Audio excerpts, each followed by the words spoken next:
Ya Ustadz, pertanyaan yang pertama dari Radio Gema Madinah FM Martapura. Assalamualaikum Ustadz, apakah ada tujuan dari orang Syiah? Kenapa mereka sampai mencela Umar, sedangkan Umar merupakan orang yang sakti kata Ustadz?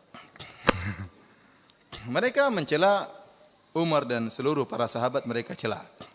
Jadi para hadirin rahmatillah subhanahu wa ta'ala, mereka sangat benci kepada 3 khalifah. Terutama Abu Bakar, Umar dan Utsman.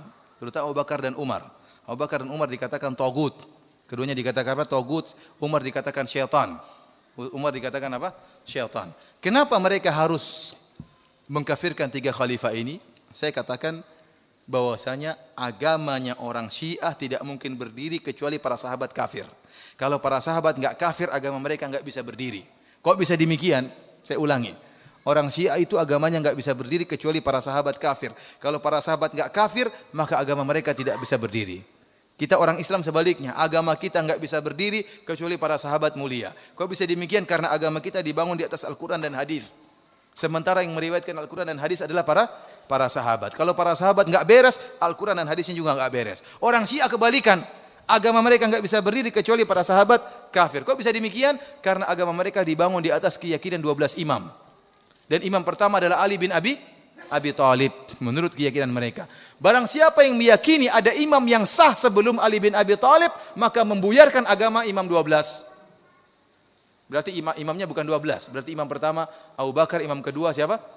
Umar, imam ketiga siapa? Utsman, Ali imam yang keempat. Berarti imam berapa? Bukan 12, imam 15.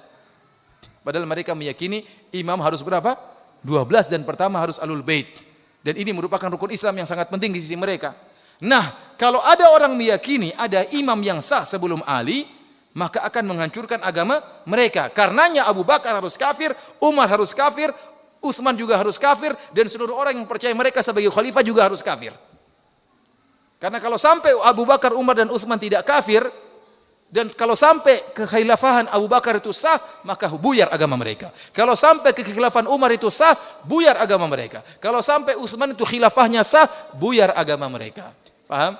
Jadi saya katakan agama mereka itu harus para sahabat murtad. Kenapa? Para sahabat tatkala Nabi SAW meninggal, mereka kompak ijma mengangkat Abu Bakar sebagai khalifah. Dengan demikian mereka semua mengatakan Abu Bakar sebagai khilafah yang sah, berarti semuanya murtad tatkala itu.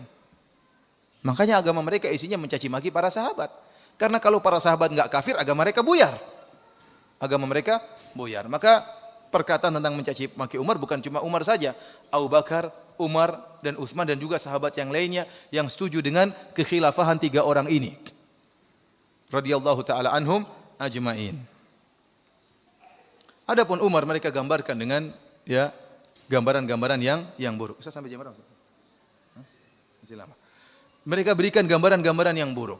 Umar mereka katakan seperti kata mereka dalam buku mereka, Umar punya penyakit di duburnya. Tidak bisa sembuh kecuali bima'ir rijal. Jadi Umar itu disodomi katanya. Bayangkan Umar yang gagah perkasa jadi disodomi. Kurang ajar benar.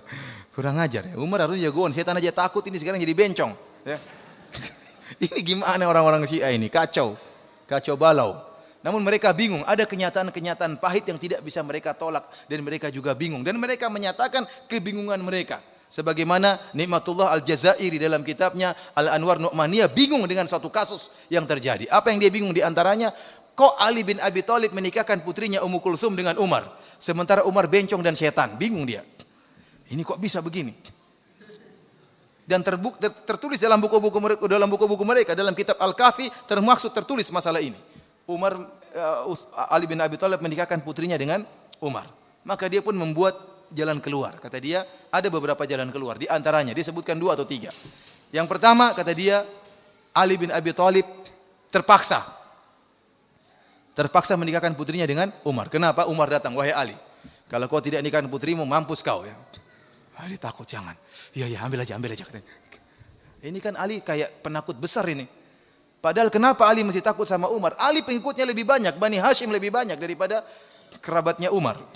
Jadi Ali yang begitu hebat, yang begitu jagoan, yang rela tidur di kasurnya Nabi tatkala Nabi berhijrah, siap mati, ternyata takut sama Umar. Dan demikianlah Ali digambarkan selalu penakut karena mereka menghadapi kenyataan pahit yang tidak bisa mereka pungkiri. Katanya Ali takut. Akhirnya Ya udah ambil aja anakku, daripada kita mampus, ambil. Ini. Yang kedua kata mereka, kata Ni'matullah Al-Jazairi, kenapa Ali menikahkan putrinya dengan Umar?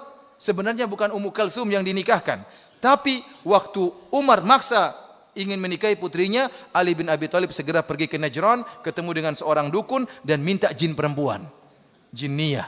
Yang wajahnya mirip dengan Ummu Kalsum. Maka jin itulah yang menikah dengan siapa? Umar. Ini kan menghina Ali, berarti Ali percaya sama dukun. Kemudian yang kedua, bukan. Dari hasil ini, pertama Ali berarti percaya sama dukun. Bantahan yang kedua, kalau memang itu yang nikah dengan Umar adalah jin perempuan, kok punya anak namanya Zaid bin Umar? Apa ada pernah kasus laki-laki menikah dengan jin perempuan punya anak? Ada pernah nggak dalam dunia ini, ada nggak? Nggak ada. Oleh karenanya, dan ini termaktub dalam buku-buku mereka, dalam kitab Al-Kafi disebutkan Zaid bin Umar. Ini ponakannya, cucunya Ali bin Abi Thalib dan juga cucunya Umar bin Khattab radhiyallahu taala anhu. Kemudian juga disebutkan dalam Al-Kafi karangan Al-Kulaini, Muhammad bin Ya'qub Al-Kulaini, disebutkan tatkala Umar meninggal dunia, Ali pergi ke rumahnya Umar menjemput putrinya. Ya, kalau kita di jin ngapain dijemput? Paham? Jadi ini kenyataan pahit yang mereka, ternyata hubungan antara Umar dengan Ali baik. Ternyata Umar adalah menantunya siapa? Ali bin Abi Thalib. Namun demikian Ali digambarkan penakut oleh mereka, dan banyak penakutnya Ali. Pertama tadi anaknya mau diambil oleh seorang bencong, dia terpaksa kasih. Kemudian di antaranya disebutkan orang-orang Syiah mengatakan Umar datang ke rumahnya Fatimah, kemudian marah-marah sampai Fatimah ditindis dengan pintu sampai patah tulang rusuknya. Ali kemana istrinya digitukan? Ya.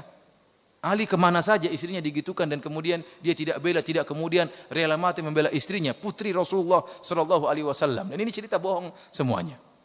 Kemudian di antaranya juga disebutkan dalam buku-buku mereka, dan itu semua saya sebutkan dalam buku saya 33 Banyolan Akidah Syiah. Bagaimana Ali membaiat Abu Bakar, bagaimana Ali membaiat Umar, dan bagaimana Ali membaiat Utsman. Ali membaiat. Mereka bikin riwayat. Sebenarnya Ali tidak mau, namun para sahabat bawa tangannya. Ayo Li, cepat Li. Akhirnya aja terpaksa. Kata mereka Ali terpaksa.